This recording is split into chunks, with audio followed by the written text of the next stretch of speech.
लोकसभा संसद है, क्या है? संसद। संसद को क्या बोलते हैं इंग्लिश में? पार्लियामेंट। पार्लियामेंट। इस पार्लियामेंट में, ठीक सुनो, ये बहुत बहुत इंपॉर्टेंट पॉइंट है। ये संसद है क्योंकि ये हमारे भारत का ये सर्वोपरि एक तरह, भले हम चुन के भेजते हैं, लेकिन अब चुन के भेज के जो नेता को भेज दिए ना, तो संसद में बैठेगा और हमारे लिए अच्छा बुरा कानून वही बनाएगा। वो बोलेगा रात में 8 बजे ना जाए कहीं तो तुमको निकलना हराम हो जाएगा, क्योंकि हमारे लिए कानून वही बनाएगा। तो इस संसद के अंतर्गत 3 चीज होते हैं। सुनो आज बड़ा ध्यान, संसद के अंतर्गत 3 चीज, ठीक है, जो 3 चीज मिलके काम करता है। ये 3 और दूसरा बात, ये क्वेश्चन पूछ भी देता है क्या चीज मिलाकर संसद बनाता है। तो संसद में लोकसभा होता है, ठीक है, इसके अलावा राज्यसभा और राष्ट्रपति, ये 3 मिलके क्या करते हैं? राष्ट्रपति, ये 3 मिलके संसद बनाते हैं, ठीक। और ये तो 3 लोग मेन है जो मिलके कानून वाला काम करते हैं। इसके अलावा इसमें 3 संसद के 3 भाग हैं जो मिलके पूरा का पूरा काम करता है, जिसमें विधायिका, कार्यपालिका और न्यायपालिका, ये 3 जो है इसके पार्ट है, जो तीनों मिलके जो जिसका काम को संचालन करते हैं। संघीय, अभी हम लोग कार्यपालिका की बात कर रहे हैं, इसमें है ना टॉपिक संघीय कार्यपालिका। ये संसद के 3 भाग हैं, समझे? भाग क्या बोलते हैं? संसद के 3 भाग हैं, ठीक। और मतलब ये तीनों मिलकर संसद बनाता है। और संसद के 3 अंग कहेंगे। ये अंग तो जैसे मेन लोकसभा, राज्यसभा, और ये मेनली इसका संबंध है कानून बनाने से। क्या से? कानून बनाने, ठीक है, इसको लिख देना, तुमको याद रहे। ये तीनों मिलके कानून बनाए, ठीक। 3 भाग और 3 अंग और है संविधान, 3 अंग जिससे संविधान काम करता है। ये तो कानून बनाया मिलके और काम करेगा। जैसे विधायिका, इसको 3 पिलर बोलते हैं हमारे संविधान में, इसलिए हमारे भारत क्या कह सकते हैं, पहले इसको लिखो, उसको अलग से। हमारे भारत के 3 पिलर, जिससे व्यवस्था चलता है, जैसे विधायिका, कार्यपालिका और न्यायपालिका। ये हमारे संसद के भाग हैं। संघीय कार्यपालिका का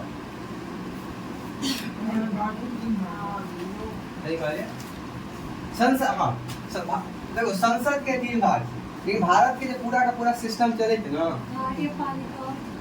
वो बता तो क्या बोल रहे थे? भारत के इसको बोले भारत के 3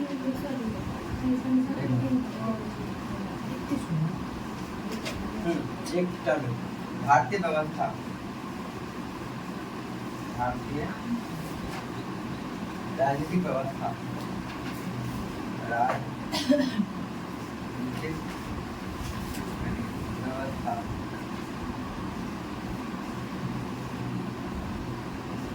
भारतीय राजनीतिक व्यवस्था, ये 3 पिलर क्या बोलते हैं? 3 स्तंभ। हाँ, भारतीय राजनीतिक व्यवस्था के 3 स्तंभ, इसके अंतर्गत लिखो। ये पहला लिख लो, ये दूसरा लिख लो।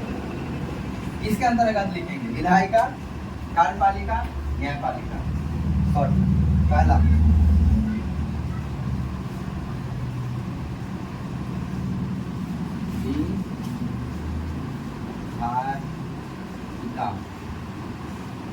विधायिका, यह है ये विधायिका, इसको क्या बोलते हैं? Legislature,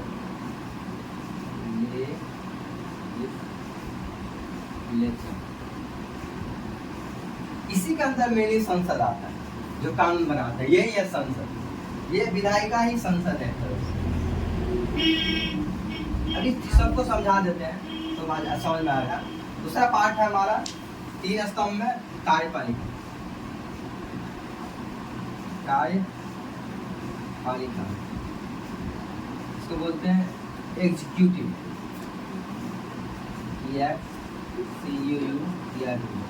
executive. इसके अंतर्गत मेनली राष्ट्रपति, मंत्रिपरिषद आते हैं। राष्ट्रपति प्लस मंत्री, मंत्री जो काम करता है, मंत्री में जो काम वगैरह करता है, ठीक है। इसके अंदर संसद, आप संसद में जो सांसद होते हैं तो प्लस सांसद भी कर सकते हो, वही बात हुआ तुम्हारे सांसद, तुम्हारे समझने के लिए लिखा दिए। और तीसरा न्यायपालिका, न्यायपालिका मतलब न्यायालय, न्यायपालिका, इसको जुडिशियरी बोलते हैं, जुडिशियरी इसको बोलते हैं। इसके अंतर्गत कानून व्यवस्था आता है, कानून व्यवस्था, यानी इस तीनों का काम को देख रेख करता है। इसलिए विधायिका के काम को देख रेख करता है। इस दोनों को एक्चुअली हम कह सकते हैं, इस दोनों का जो है गार्जियन है न्यायपालिका, ये दोनों को काम को देखते हैं। थोड़ा समझा देते हैं तब जाके हम फिर चैप्टर पे आते हैं। अच्छा, ये लिख लियो ना, इसको ऐसे ही लिखना तो याद रहेगा। विधायिका के अंतर्गत संसद और सांसद आते हैं, कार्यपालिका के अंदर राष्ट्रपति और मंत्री आते हैं, अलग अलग मंत्री, जैसे खेल मंत्री, कृषि मंत्री, होम मिनिस्टर, ये सब जो सारे आते हैं, ताकि कार्यपालिका के, और इसमें प्रधानमंत्री भी आते हैं, ठीक है। इसको पूरा नाम बोलते हैं राष्ट्रपति प्लस मंत्री परिषद, ठीक है, आप लिख लो, मंत्री परिषद भी बोलते हैं, ठीक। तीसरा न्यायपालिका, न्यायपालिका होता है जुडिशियरी। जुडिशियरी में क्या होता है ना, जितने भी जज हैं, चाहे सुप्रीम कोर्ट के हो, हाई कोर्ट के हो, ये सारे लोग इसके अंतर्गत आते हैं। इंग्लिश लिखते हैं CIAR है, जुडिशियरी है, CIAR।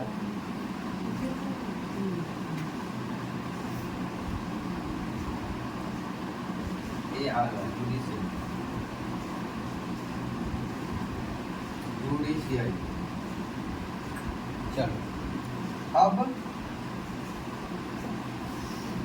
हमको जल्दी से पढ़ाना पड़ेगा, 7:30 बजे, 7:20 बजे तक छुट्टी देना पड़ेगा, जल्दी जल्दी, ताकि हम राष्ट्रपति वाला टॉपिक खत्म कर दें।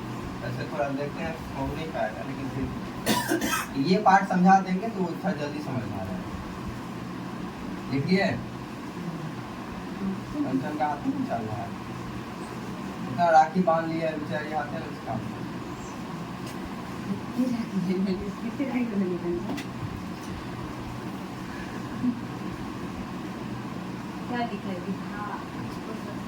विधायिका में कितना लिख रही हो तुम अभी तक? हम तो फर्स्ट चुपचाप आप बंद करो, अब ना लिख पाए, चुपचाप बंद रखो, रिकॉर्ड होके जाएगा, आपको अपना लिखते रहना।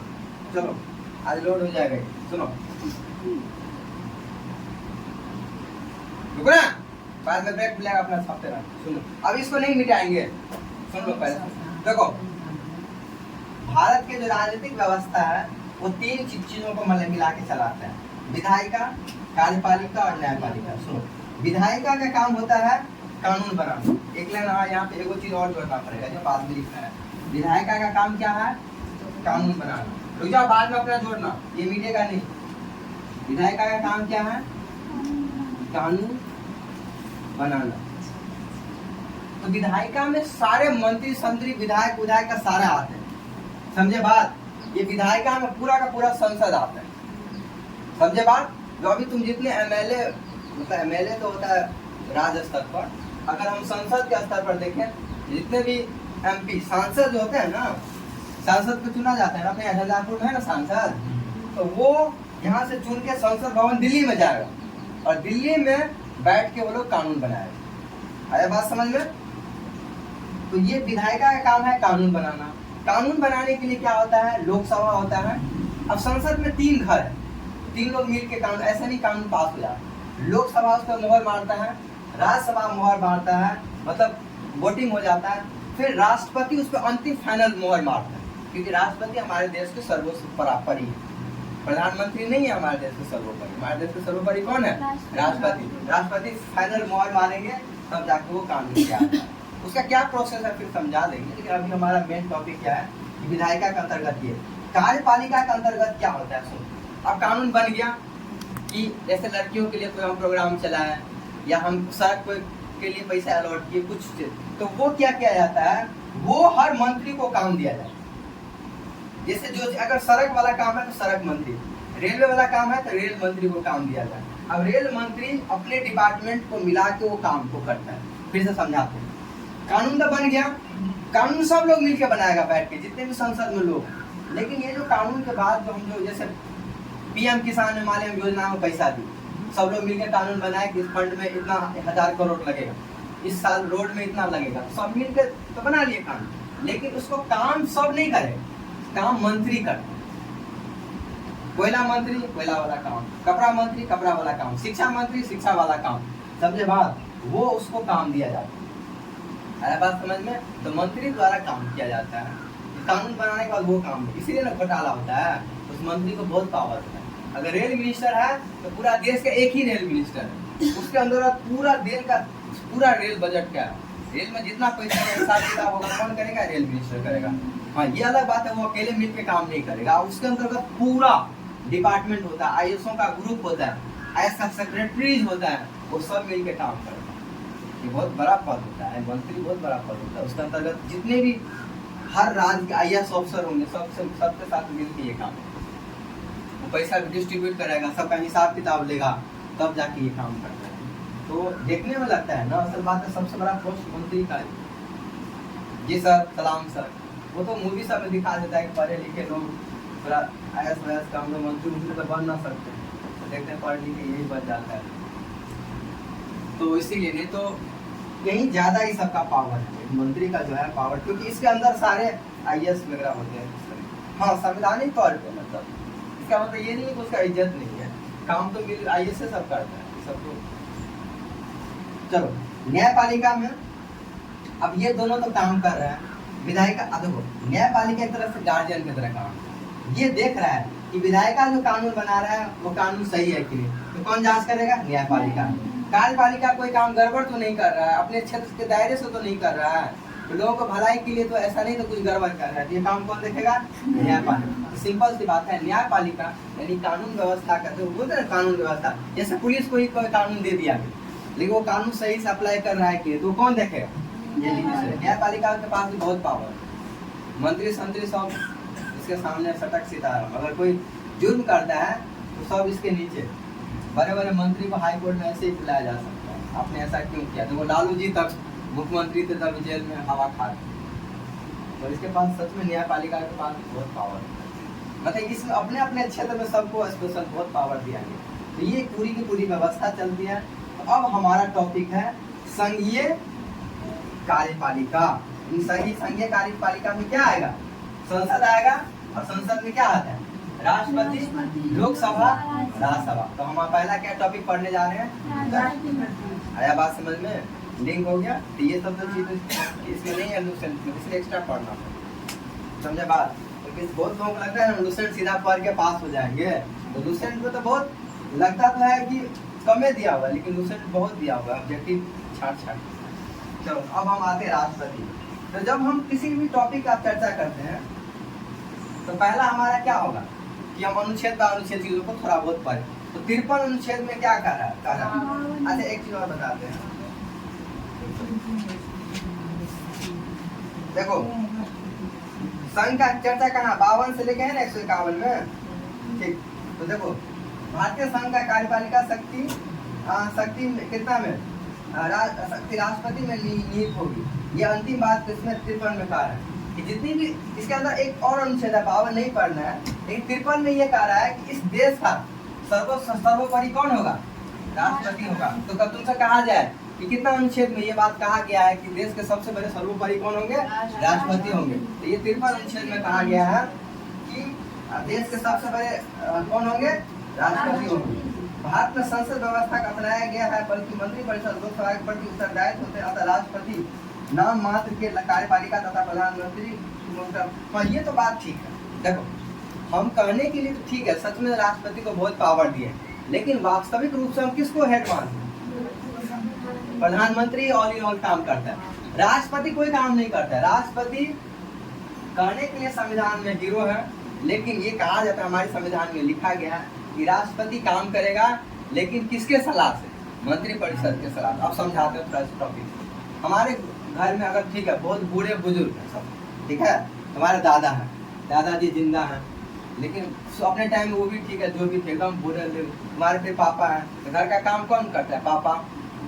जितने भाई है ना, पापा भाई मिलके। बुढ़वा है, बुढ़वा जो अच्छे फैमिली होता है उसको सहमति लेगा।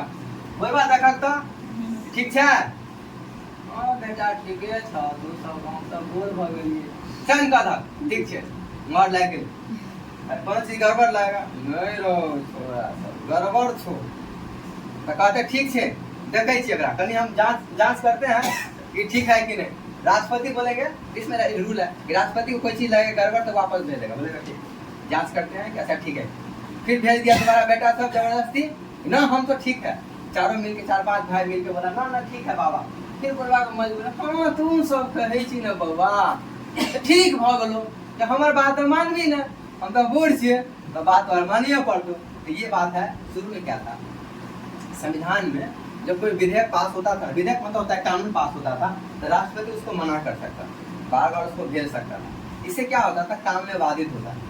तो क्या किया, बाद में फिर नियम बना दिया कि जब कोई कानून बनता है तो राष्ट्रपति के पास एक ही बार आ सकता है, एक बार के बाद दोबारा अगर भेज दिया उसको मंत्री लोग, तो उसके बाद उसको राष्ट्रपति को मजबूरी है तो उसमें मोहर लगाना ही पड़ेगा। तो कानून बनने की ये प्रक्रिया समझाते हैं एक शॉर्ट में। जब कानून कैसे बनता है, लोकसभा में कोई चीज पास होती है, लोकसभा में तो कानून बनने का बहुत लंबा प्रक्रिया है, उसको बाद में बात कर लेंगे। कानून बनने में क्या होता है, शुरू में पहले ड्राफ्ट तैयार किया जाता है, क्या क्या कानून बनाना है, फिर उसका कटाई छटाई होता है, फिर जाके वो लोकसभा में जाता है, लोकसभा में खूब चर्चा होता है, 8-10 दिन 20 दिन, इसमें पास हो जाता है। पास हो गया, बहुत लोग मान गया कि नहीं हम ये कानून अच्छा है लोगों के लिए, ये इसमें पास हो गया, फिर इसमें पास हो गया, फिर राष्ट्रपति पे साइन हो, तब जाके कोई कानून बनता है, फिर इसका चर्चा होगा। लेकिन अभी हमारा राष्ट्रपति है, इसलिए राष्ट्रपति का चर्चा, राष्ट्रपति का ये भाव मेरी समझ में आया। राष्ट्रपति हमारे यहाँ एक तरह से दिखाने के लिए हेड होते हैं, लेकिन वास्तविक रूप से हमारे यहाँ हेड कौन होते हैं? प्रधानमंत्री। चलो इसका अब आ जाओ, राष्ट्रपति 52 अनुच्छेद में है, राष्ट्रपति देश का सर्वाधिक प्रधान होता है।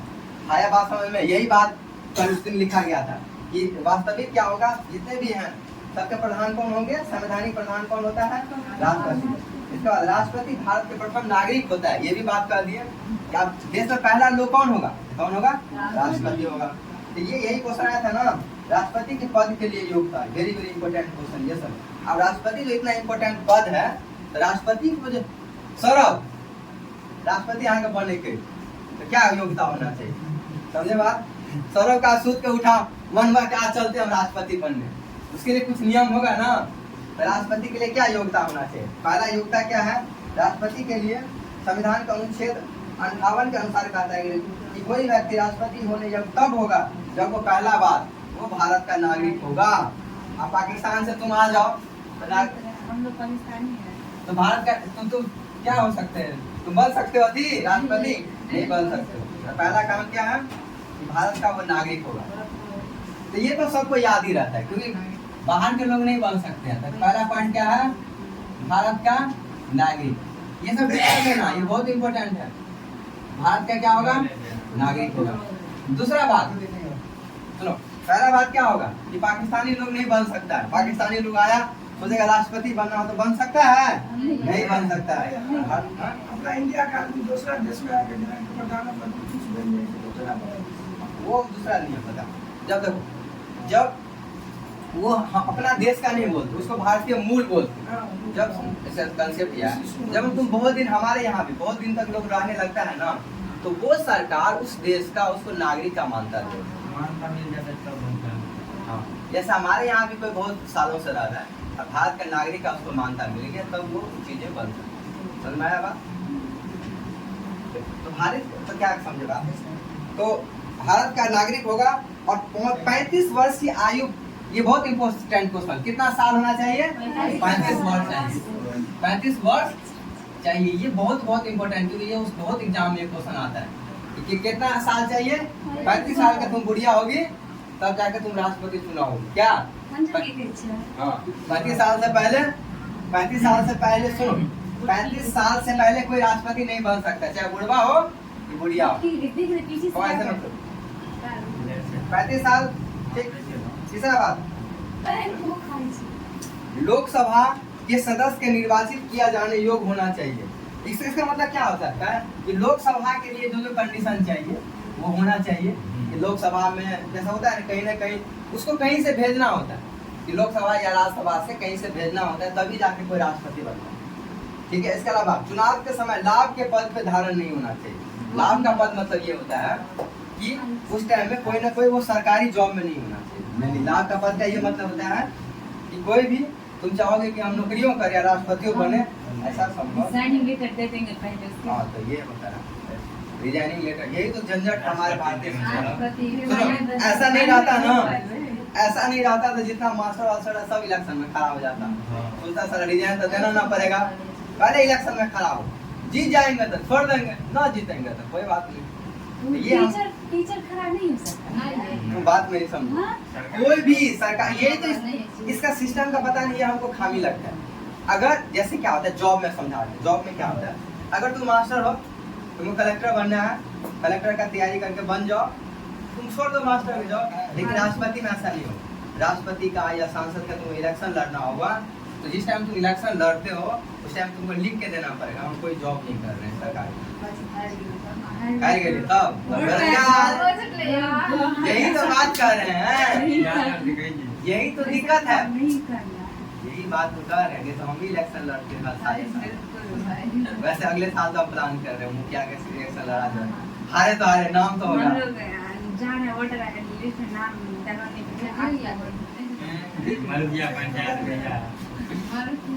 सुनो तो ऐसे नहीं 2-3 साल में तो काम हो जाएगा, तो मुखिया इलेक्शन में खड़ा हो जाएगा, 5 करोड़ मिलेगा, साले को 2 करोड़ खाया जाएगा और 3 करोड़ लगाया जाएगा।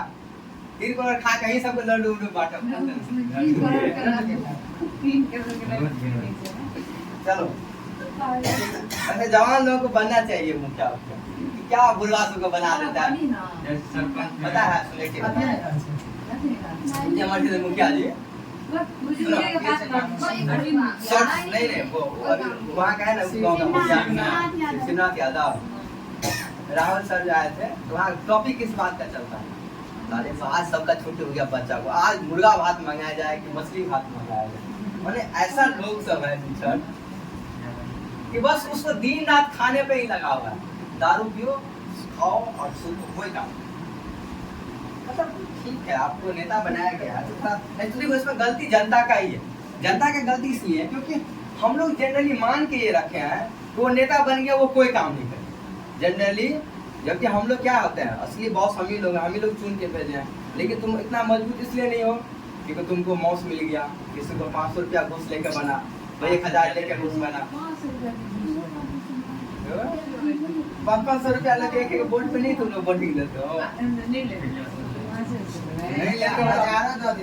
हाँ बताओ तो तुम 1000 रुपया ले हो तो जिसे हम पूछने जाओगे नेताजी क्या बात है रोडवा, तो बोलिएगा बेटा टेबल के तरफ से तो पैसा लिए थे वो कहाँ से ऊपर होगा। नहीं तो देखो एक चीज सोचो, एक मुखिया के अंदर भी बहुत सारा काम आता है, 4-5 करोड़ फंड कम नहीं होता। अच्छा 5 रुपया लेने चाहिए। चलो नेक्स्ट पॉइंट आ जाओ, सुनो ए हो गया। यदि ये सुनो, यदि व्यक्ति राष्ट्रपति या उपराष्ट्रपति के पद पर हो या संघ अथवा किसी राज्य के मंत्रिपरिषद का सदस्य हो तो लाभ का पद नहीं माना जाएगा।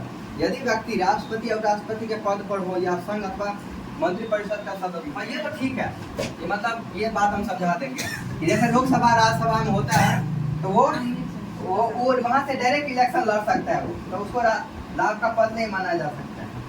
ठीक है, जैसे होता है ना कोई सांसद या कोई मंत्री डायरेक्ट राष्ट्रपति का चुनाव लड़ा तो उसके लिए उसको रिजाइन नहीं देना पड़ता। नेक्स्ट बात, राष्ट्रपति के निर्वाचन के लिए निर्वाचन मंडल। हाँ अब सुनो, राष्ट्रपति का जब चुनाव होगा तो उसमें कौन कौन लोग भाग ले सकता है, ये होता है निर्वाचन मंडल का मतलब। राष्ट्रपति में क्या हम लोग वोटिंग कर सकते हैं? नहीं कर सकते, हम लोग राष्ट्रपति को नहीं चुनते। ठीक है, राष्ट्रपति को इनडायरेक्टली चुना जाता है सांसदों के द्वारा। हम लोग राष्ट्रपति में वोटिंग देते हैं, कभी नहीं देते हैं। हम लोग कहते हैं ना मुखिया, सरपंच, विधायक, इस सब के लिए वोटिंग देते हैं। हम लोग राष्ट्रपति, उपराष्ट्रपति के लिए वोटिंग नहीं करते। तो कौन वहाँ पे वोटिंग करता है? संसद में ही जो लोग होते हैं ना, जो हम जिसको चुन के भेजे हैं वो उसका वोटिंग करेंगे। इसे समझाते हैं, हम नहीं वोटिंग करेंगे, हम लोग जिसको चुन के भेजे हैं वो उसका वोटिंग करेंगे। उसके अंतर्गत क्या आता है? देखो इसके अंतर्गत ये क्वेश्चन पूछ देता है। इसमें पहला क्या आता है? राज्यसभा आता है, यानी राज्यसभा में क्या आएगा? ये राज्यसभा। लोकसभा आएगा, कौन कौन आएगा? राज्यसभा आएगा, लोकसभा आएगा, और राज्य के विधान सभाओं के निर्वाचित सदस्य होते हैं। ये बात अभी थोड़ा एक दो दिन को वेट करना पड़ेगा, तब समझ में आएगा। इसके अलावा देखो राज्य होता है जैसे बिहार, तो बिहार में भी जैसे बिहार, तो बिहार का कानून व्यवस्था कैसे चलेगा हम आगे बता देंगे। तो बिहार में भी दो होता है, विधानसभा होता है और विधान परिषद होता है। कहीं कहीं पर सिर्फ विधानसभाएं होता है, एक एक होता है। तो उसमें सीधे आप समझो कि राज्य का जो कानून व्यवस्था बनेगा ना, उसमें विधानसभा के लोग वोटिंग करेंगे, लेकिन उसमें सिर्फ एंड सिर्फ निर्वाचित लोग। आप मनोनियमित क्या होता है वो आगे बताएंगे, अभी नहीं बताएंगे, अभी तुमको इतना शॉर्ट में समझ में नहीं आएगा। निर्वाचित लोग सदस्य होते हैं। नवीनतम व्यवस्था के अनुसार पुडुचेरी विधानसभा तथा दिल्ली विधानसभा के निर्वाचित सदस्य भी समझिए बीबीआई, इसको टिक कर दो। यहाँ पे जो पॉइंट है ना कि क्या पुडुचेरी या दिल्ली के लोगों को राष्ट्रपति के चुनाव में वोट देने का अधिकार है कि नहीं है, क्या बहुत इंपॉर्टेंट ये, क्योंकि यही कंफ्यूजन वाला क्रिएट करता है कि दिल्ली और पुडुचेरी के ये लिखा है ना दो। देखो दिल्ली में चुनाव होता है कि नहीं? दिल्ली में चुनाव होता है, पुडुचेरी में भी विधानसभा है।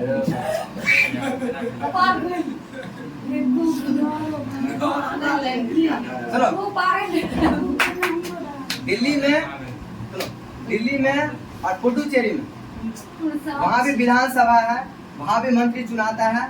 ऊपर चलिए, दिल्ली में, पुडुचेरी वहाँ भी विधानसभा है, वहाँ भी मंत्री चुनाता है, तो वहाँ के लोग भी वोटिंग कर सकते हैं। यानी राष्ट्रपति के वोटिंग में कौन कौन भाग लिया? लोकसभा, राज्यसभा, और बिहार में विधान परिषद,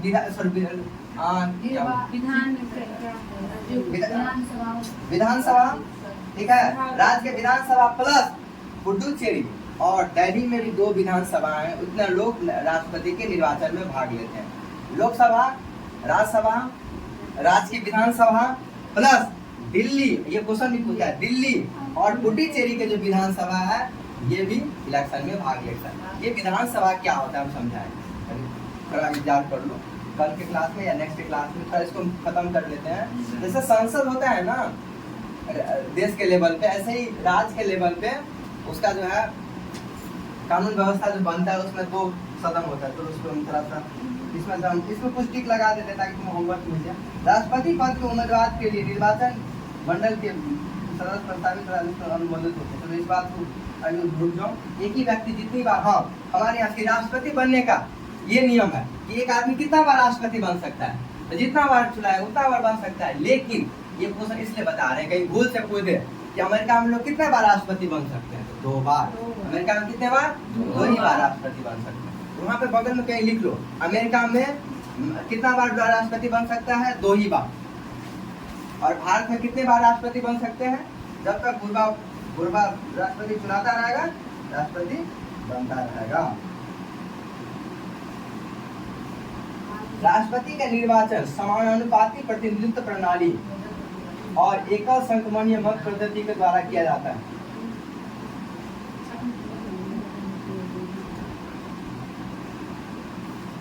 सुनो, नेक्स्ट पॉइंट है, इसको पढ़ो। राष्ट्रपति का जो निर्वाचन है समानुपातिक प्रतिनिधित्व और एकल संक्रमणीय मत पद्धति के द्वारा, इसका मतलब समझा। हमारे यहाँ जितने भी संसद है ना, ये लोकसभा के लोग वोटिंग देंगे, राज्यसभा के लोग वोटिंग देंगे, विधानसभा के लोग इसको वोट देंगे। समझाते लोकसभा के लोग जो वोटिंग देते हैं इसका क्षेत्र थोड़ा बड़ा होता है विधानसभा के क्षेत्र कंपेरिजन में। विधानसभा के कंपेरिजन माने एमएलए और एमपी, एमएलए को जो वोटिंग होता है उसका क्षेत्र थोड़ा छोटा होता है, in the comparison to MP जो होता है। तो चूंकि इसका मतलब इसमें कम लोग वोटिंग देते हैं, जैसे यहाँ हुआ मुखिया और एमएलए का, मुखिया में कम लोग, एक पूरे पंचायत का ना वोटिंग देता है, ऐसे ही एमएलए का और एमपी के वोट में, यानी लोकसभा में जो सांसद होते हैं उसके में ज्यादा क्षेत्र उसका बड़ा होता है। तो जिसका क्षेत्र बड़ा होगा उसके वोट का वैल्यू ज्यादा होता है। फिर तो समझा देते हैं कि जो जितने, जैसे राज का जो विधान सभा है, क्या नाम बताया गया, लेजिस्लेचर बोलते हैं, राज्य का जो विधानसभा है उसमें कम ही लोग वोट करता है, तब जाके एमएलए बनता है, उसके वोट का वैल्यू कम होता है। जितने ज्यादा लोग एक सांसद को चुनेगा, जितने ज्यादा लोग उसका वोटिंग में भाग लेगा, उतना उसका वैल्यू वोट का ज्यादा होगा। इसीलिए इस राष्ट्रपति के पद में वो गजब का ये टेक्निक है कि अनुपातिक, इसको हम बोलते हैं अनुपातिक पद्धति के अनुसार इसका वोटिंग होता है। तो इसका सबसे ज्यादा वैल्यू, जैसे लोकसभा के जो मेंबर होते हैं उसका ज्यादा वैल्यू होता है वोट का, उसमें परसेंटेज बना हुआ है, समझे बात, परसेंटेज बना हुआ है। इसीलिए इसको करने के लिए क्या कहते हैं, देखो, इसलिए सम अनुपातिक प्रतिनिधित्व प्रणाली। सम अनुपातिक मतलब क्या, कि सारे वोट एक जैसा नहीं, जैसा हम एक समझाते हैं, हम जो मुखिया का वोट देंगे तो चाहे प्रिया दे कि कंचन दे कि कोई दे, सबका वोट एक ही माना जाएगा ना, हमारा हो या किसी का। लेकिन राष्ट्रपति में ऐसा नहीं होता है। राष्ट्रपति में अगर इसके सदस्य देंगे तो इसका वोट का वैल्यू अलग होगा, इसके सदस्य देंगे तो उसका वोट का वैल्यू अलग होगा, और विधानसभा के जो सदस्य का वोट का देंगे सबका वैल्यू अलग अलग होगा। समझे बात? चलो इसको नेक्स्ट दिन और खोल के समझाया जाएगा। आज हम कुछ पॉइंट जल्दी से ठीक करा दें ताकि हम याद कर सकें। राष्ट्रपति के निर्वाचन के संबंध में विवादों का निपटारा। अच्छा, ये चीज ये जो एकल संगठनीय मत अनुच्छेद 55 में है, तो उसको ठीक कर लेना। राष्ट्रपति के निर्वाचन के संबंध में विवादों का निपटारा उच्चतम न्यायालय के द्वारा किया जाता है। और सुनो, राष्ट्रपति के संबंध में कोई विवाद हो, झगड़ा हो, तो कौन करेगा निपटारा? उच्चतम न्यायालय। उच्चतम न्यायालय का क्या माने? Supreme court. क्या करेगा? ठीक है, ये क्वेश्चन ही पूछ देता है कि आप इसके चुनाव में कोई झगड़ा झंझट हो गया, तब ये बात तो कौन निपटारा करेगा? उच्चतम न्यायालय का। जनरली इसमें क्यों कंफ्यूजन इसलिए होता है, तुमको लोगों को लगेगा निर्वाचन आयोग करेगा, निर्वाचन आयोग जो इलेक्शन कराता है वो नहीं करता है। कोई झगड़ा उगड़ा, कोई मैटर फंस गया तो कौन इसका करवाएगा? उच्चतम न्यायालय, यानी सुप्रीम कोर्ट। कौन? राष्ट्रपति अपने पद के ग्रहण के तिथि से 5 वर्ष तक की अवधि के लिए वो पद धारण कर सकता है। राष्ट्रपति का कितना दिन के लिए राष्ट्रपति होता है? 5 साल के लिए होता है। हमारे यहाँ एक्चुअली जो भी पद होते हैं ना, मतलब 5 साल के। इसका पद पर तब तक बना रहेगा जब तक उत्तराधिकारी। हाँ, एक चीज में जो है समझ बात है, वो अपने पद के समाप्ति के बाद भी वो रह सकता है राष्ट्रपति, कि जब तक कि नया राष्ट्रपति न चुना जाए या राष्ट्रपति उपराष्ट्रपति, तब तक वो अपने पद पे बना रहे। जैसे 5 साल पूरी गया और नया राष्ट्रपति जब तक नहीं आया तब तक वो राष्ट्रपति रह सकता है। बात सुनिए, अनुच्छेद 56 में पद धारण करने के पूर्व राष्ट्रपति को एक निर्धारित पत्र पर भारत के मुख्य न्यायाधीश, ये भी क्वेश्चन पूछता है, उसकी अनुपस्थिति में उच्चतम न्यायालय के वरिष्ठ न्यायाधीश शपथ दिलाते हैं। अब चलो, हम मान लिया जाए राष्ट्रपति तो बन गया, तो तुम कितने लोग टीवी में देखो, हम शपथ लेते हैं कि ये शपथ लिया जाता है, तो शपथ कौन दिलाएगा? यानी राष्ट्रपति को शपथ कौन दिलाता है? भारत के उच्चतम न्यायालय के भारत के उच्चतम न्यायालय के न्यायाधीश। उसको टिक कर लो, बहुत टाइम। राष्ट्रपति को शपथ कौन दिलाएगा? राष्ट्रपति को शपथ कौन दिलाएगा? भारत के मुख्य न्यायाधीश। भारत के मुख्य न्यायाधीश। और मुख्य न्यायाधीश अगर नहीं रहेंगे तब कौन शपथ दिलाएगा? उच्चतम न्यायालय के वरिष्ठ न्यायाधीश। यानी वो जो उच्चतम न्यायालय के जो इसके अलावा जो सीनियर मोस्ट जज होते हैं, वो सबसे बड़ा कौन जज होंगे? मुख्य न्यायाधीश।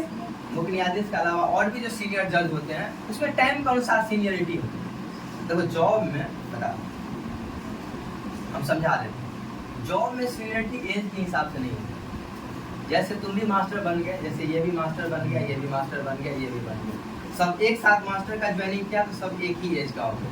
चाहे हम ज्वाइन करें तब भी, अभी तुम ज्वाइन करो तब भी, बड़े हम तुम्हारे से 3-4 साल बड़े हैं तो कोई मतलब नहीं। मतलब है हम दोनों एक ही सरकार के नज़र में हम लोग एक ही साथ ज्वाइन।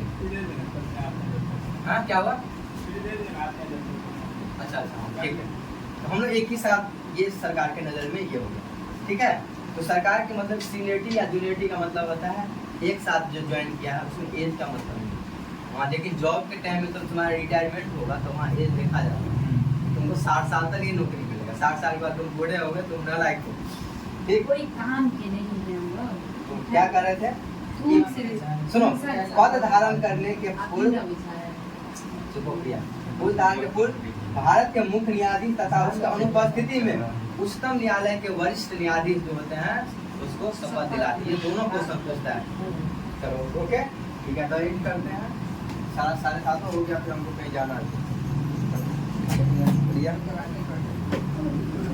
पागल।